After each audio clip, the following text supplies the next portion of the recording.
Greetings. Vijñāna-bhairava-tantra, verse 70. This is the third and last of this triad of verses on the role of sexuality in this particular scripture's program, as it were, for spiritual liberation.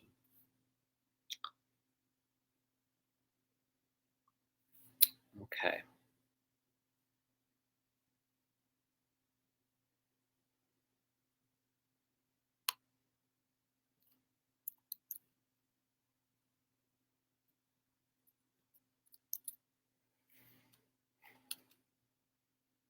I'll read you the verse.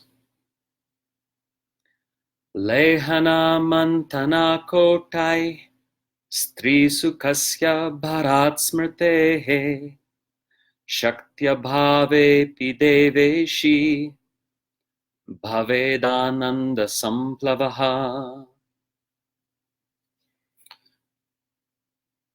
Deveśi, O Queen of the Gods, śaktyabhāve, even in the absence of a shakti, a consecrated partner or consort. Bharāt-smṛteḥ, by intensely remembering the pleasure of being with a woman, strī-sukha, specifically remembering the pleasure of licking, making love, and grinding, come back to that word, one may become plunged in bliss. ānanda-saṃplavaḥ. One may become plunged in bliss. Okay, so this verse is about the practice of remembering an incredible sexual experience as a vehicle to a state of pure bliss. And in this sense, it harkens back to earlier verses in this section on bliss practices, right? We had an earlier verse where you access a memory of a joyful or blissful experience and then go deep into that energy while letting go of the memory and installing it throughout your body. So this is similar, except specifically with the memory of a sexual experience. And I'm afraid this verse is explicitly assuming a male practitioner, and it's from the perspective of a male practitioner, because we have the phrase strī-sukha, the pleasure of being with a woman. And there's no other possible meaning of the word strī. So, sorry about that. I don't know why I'm apologizing on behalf of the text, but I wish it always embodied a gender-neutral perspective, and most of the time it does. Most of the time, there's nothing in a particular verse that assumes a male practitioner, but this one does. Right? Of course, it doesn't mean that women can't do this practice. So let's look at the words a little bit more. Interestingly, of the verses, of the handful of verses on sexuality in this text, this one about the memory of a sexual experience is by far the most explicit. So we have the word lehana, that means licking, and there's a delightful gloss by the commentator Shivopadhyaya. Where did it go?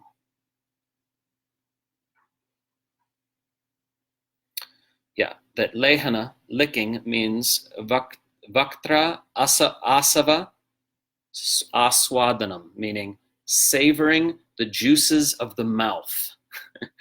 That the definition of licking here is savoring the juices of the mouth. That is to say, parichumbana, kissing passionately. Just like in English, mouth could possibly have a double meaning here. But anyway, savoring the juices of the mouth is quite a delightful phrase. So licking or kissing passionately, probably the commentator just has in mind mouth kissing, but of course could be other sorts of licking. And you know what I mean, right?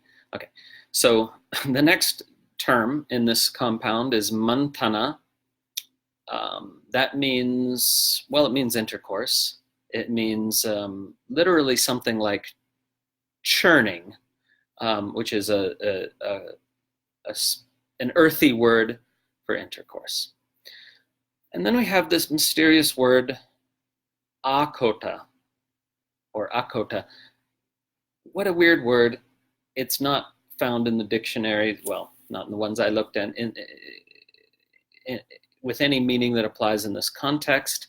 So we turn to the commentator to tell us, what does this word mean? And he says that akota means either repeated grinding, punar mardana, repeated grinding, or it could also mean nail marks, the nail marks left by the fingernails of someone in intense passion, which this is a theme much celebrated in Sanskrit erotic poetry. You have all these verses about how, the nail marks left by one's passionate lover are like these beautiful crescent moons adorning the body of the beloved. In Sanskrit erotic poetry, the idea is you're probably not that into your partner if you don't leave nail marks and bite marks on them. So that's just that's a traditional theme in that literature. Now the commentator really doesn't know exactly what akota means, because he says two totally different things: repeated grinding, or these nail marks of passion. Those are quite different meanings. And again, this is a weird, unusual word, and possibly even a textual corruption. Who knows? Okay. So back to the verse. So you should intensely remember, right? You should intensely bring to mind, so that you're sort of back in it. You're back in the experience, and then you can actually access this immersion into bliss, right? Because ānanda-saṃplavaḥ is a close parallel or synonym with the previous phrase we had in the previous verse, śaktyabhāve, which we could take to be ānanda-śaktyabhāve, immersion into the energy of pure bliss. So ānanda-saṃplavaḥ, being plunged in or immersed in bliss. Pretty much the same thing here. So it's saying, even if you don't have a partner, you have had, let's hope, at least one great sexual experience in your life. Now, I would say, and this is just my personal opinion, this practice strikes me as a bit problematic, right? Because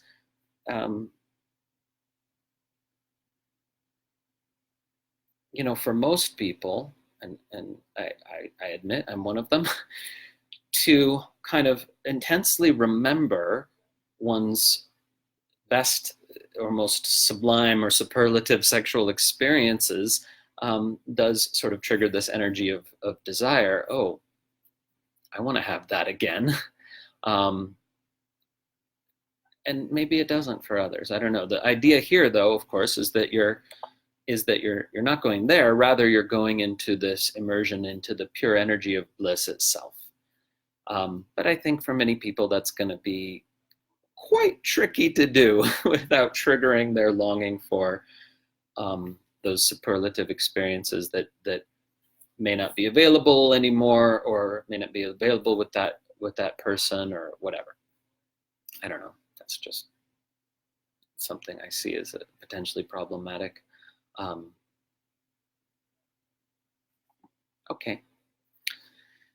So that's it. Very simple verse, actually. Apart from that term that we don't really know what it means, but the teaching and the practice is simple enough. And remember, this comes in the context of a series of verses about how to access this sublime bliss through various means.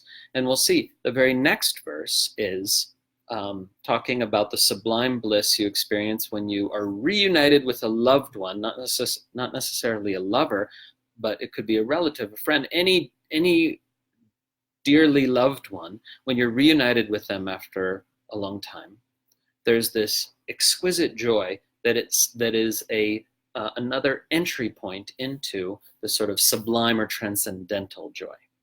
So the fact that that's the very next verse shows us something important. As far as the author of the text is concerned, hey, do what works, whatever your access point into sublime joy is. Remember, we had a previous verse about just walking alone amongst the trees and flowers, or watching a magic trick. So the context tells us that you don't need to do all these practices. Find your entry point into this sublime bliss. Don't do what doesn't work. Just do what does.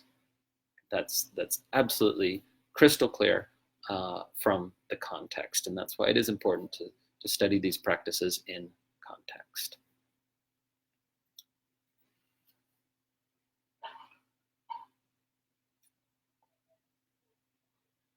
Yeah. Okay. Yeah. Somebody points out in the comments that, of course, this verse, and I should have said this, but yeah, this verse is, of course, totally workable without any alteration of the language for a woman who's lesbian, because it doesn't actually say that the practitioner is male, but it does talk about the delight of being with a woman. Anyway, I can only tell you what these verses mean. Many of these practices I've worked with in depth myself. Many of them I haven't. I'm just the messenger. So take each one and work with it yourself. And remember, well, and if you didn't know, towards the very end of this text, it says this extraordinary thing. If you were to fully actualize just one of these practices, of these more than 100 practices in the text, that would be all you need, right? So that. Om. Thank you so much to all the patrons on Patreon whose generous ongoing monthly support makes these free courses possible. And we're approaching the midway point of this 2-year-long free Vijñāna-bhairava-tantra course. Nice to be with you all in this process.